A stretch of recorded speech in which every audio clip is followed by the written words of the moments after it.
So hello guys, welcome to my channel commerce bite.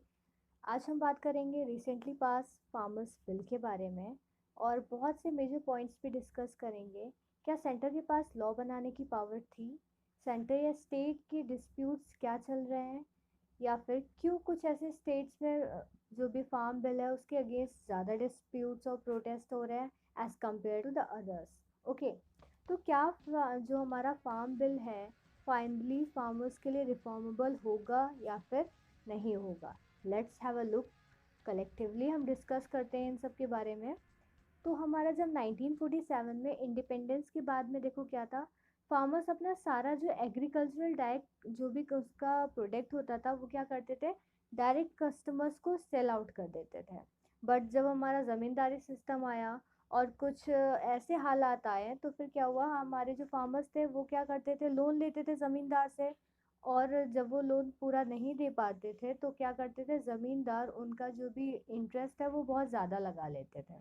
अब वो interest भी पे नहीं कर पाते थे, तो कम रेट पे ही वो क्या करते हैं, ज़मींदार को उनका जो भी प्रोड्यूस हो गुड्स होते थे वो उनको सेल आउट कर देते थे।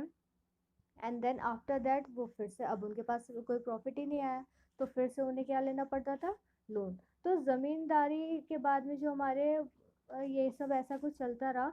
और देखा जाए तो ये एक तरीके का साइकिल बन गया था जिसमें हमारे नए फार्मर्स इससे बाहर निकल पा रहे थे और उससे उनका एक्सप्लॉयटेशन भी हो रहा था। तो फार्मर्स की जो एक्सप्लॉयटेशन है इसकी प्रॉब्लम को सॉल्व करने के लिए हमारी गवर्नमेंट ने क्या करा, एपीएमसी एक्ट लाए। एपीएमसी एक्ट क्या है? Agriculture produce market committee.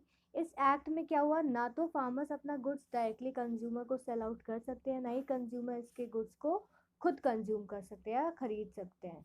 तो इसके लिए उन्होंने क्या करा, इसके लिए उन्होंने मंडीज बनाई। मंडीज क्या करती थी, जो किसके थ्रू रन करती थी, स्टेट गवर्नमेंट के थ्रू रन करती थी। और एपीएमसी कैसे रन करता था, देखो स्टेट का हर एक स्टेट का अपना एपीएमसी होता था, ठीक है। और एरिया के अकॉर्डिंग वो क्या करते थे, अपना जो भी मंडी है उसको डिवाइड कर देते थे। और अगर किसी भी ट्रेडर को उस मंडी से सामान लेना होता था तो उसे एक स्पेसिफिक लाइसेंस की नीड होती थी। सिमिलरली फार्मर्स के साथ भी यही केस था, अगर उन्हें अपना जो भी प्रोड्यूस गुड्स है उनको सेल आउट करना है तो उन्हें भी एक लाइसेंस की नीड आउट होती थी। एपीएमसी के सामने अगर हम जो सामान है वो कैसे बिकता था, देखो दो चीज़ें थी। एक तो हमारा एमएसपी था, मिनिमम सेलिंग प्राइस, जो कि हमारी गवर्नमेंट ऑफ इंडिया से वो उसको सेट करती थी।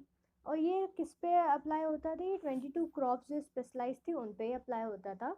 और बाकी का जो भी प्राइस डिस्कवरी पे डिपेंड होता था, जो हमारी अदर देन 22 क्रॉप्स है ये उन पे डिपेंड होता है। अगर हम सप्लाई चेन की बात करें तो हमारे जो फार्मर्स है वो अपने सारे गुड्स एपीएमसी मंडी लेकर जाते थे। और जहाँ पे वो मंडी में क्या होता था, जो हमारे कमीशन एजेंट हैं वो उनके गुड्स को ले करके और ट्रेडर्स को दे देते थे। ट्रेडर्स क्या करते थे, उसको होलसेलर, रिटेलर एंड कंज्यूमर के पास जाता था। तो इनके बीच में जो ट्रांजैक्शन एजेंट है वो फार्मर को बताता था कि आपका जो सामान है वो कितने का बिका है, और उस पर वो 3% का इंटरेस्ट चार्ज करता था। फॉर एग्जाम्पल, अगर हमने कोई सामान 50 रुपए का खरीदा है और उसमें बहुत सारे मतलब उसमें कमीशंस लगी हैं, और जो फार्मर है उसने अपना सामान कितने का बेचा होगा, 7 रुपए का बेचा होगा। अभी एक्सप्लॉयटेशन कैसे हो रहा है, तो देखो हमारे जो एपीएमसी में क्या हुआ कि हमारे कुछ ट्रेडर्स ने एक ग्रुप फॉर्म कर लिया और फार्मर से कहा कि हमारी जो एमएसपी है हम उससे ज़्यादा का सामान नहीं खरीदेंगे।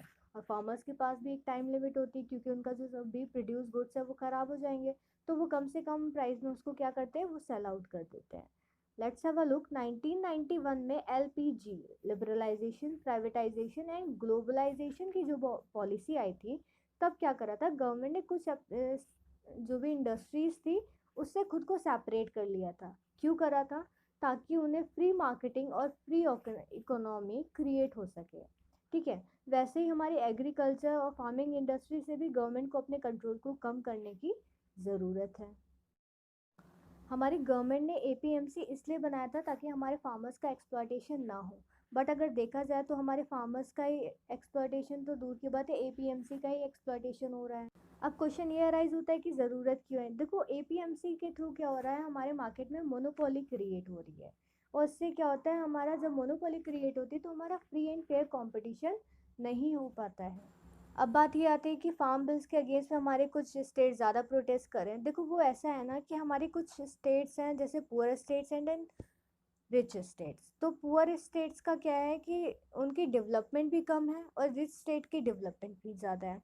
तो सेंटर क्या करती है, उनकी जो भी हमारी इंडिया की स्टेट्स एंड यूनियन टेरिटरीज है, उन सब से वो पैसे ले करके क्या करती है, उनको वापस से डिस्ट्रीब्यूट करती है। बट वो डिस्ट्रीब्यूशन ऐसे होता है कि हमारी जो पुअर स्टेट्स हैं उनको ज़्यादा पैसा मिलता है और रिच स्टेट्स को कम पैसा मिलता है। देखो एपीएमसी के बाद भी हमारे फार्मर्स का एक्सप्लॉयटेशन कैसे हुआ, क्योंकि हमारे जो भी फार्मर्स हैं उनको सिर्फ एग्रीकल्चरिंग करना आता है, उनको एमएसपी के बारे में पूरी डिटेल ही नहीं पता थी।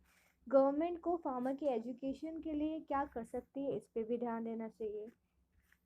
क्योंकि ये जो 3 न्यू बिल्स आए ये तो अभी न्यू है, ठीक है, पर ऐसे ही हमारे पुराने कुछ ऐसे बिल्स भी पड़े हैं जो कि हमारे फार्मर्स के इंटरेस्ट के खिलाफ हैं, जैसे कि हमारा land acquisition act, land reconciling act, जो कि हमारे बेनिफिशियल नहीं है फार्मर्स के लिए। I hope you guys understand it well and thanks for watching.